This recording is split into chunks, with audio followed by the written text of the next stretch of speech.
Compute Engine lets you create and run virtual machines on Google infrastructure. There are no upfront investments, and you can run thousands of virtual CPUs on a system that is designed to be fast and to offer consistent performance. You can create a virtual machine instance by using the Google Cloud Platform console or the G Cloud command line tool. Your VM can run Linux and Windows Server images provided by Google or customized versions of these images, and you can even import images from many of your physical servers. When you create a VM, pick a machine type, which determines how much memory and how many virtual CPUs it has. These types range from very small to very large indeed. And if you can't find a predefined type that meets your needs perfectly, you can make a custom VM. Speaking of processing power, if you have workloads like machine learning and data processing that can take advantage of GPUs, many GCP zones have GPUs available for you. Just like physical computers need disks, so do VMs. You can choose two kinds of persistent storage, standard or SSD. If your application needs high performance scratch space, you can attach a local SSD, but be sure to store data of permanent value somewhere else, because local SSD's content doesn't last past when the VM terminates.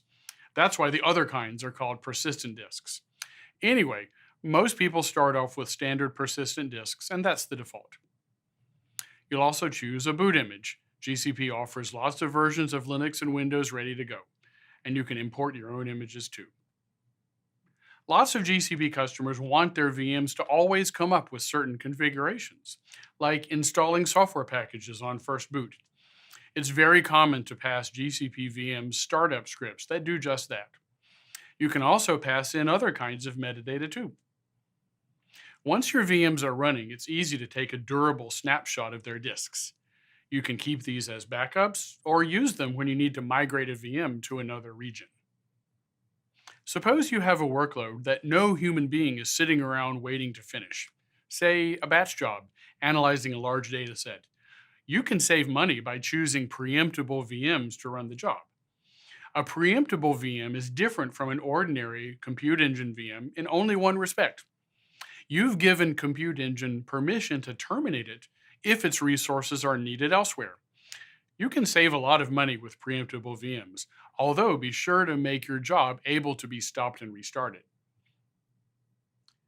You can choose the machine properties of your instances, such as the number of virtual CPUs and the amount of memory, by using a set of predefined machine types or by creating your own custom machine types.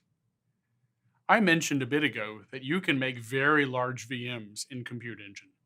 At the time this video was produced, the maximum number of virtual CPUs in a VM was 96, and the maximum memory size was in beta at 624 gigabytes.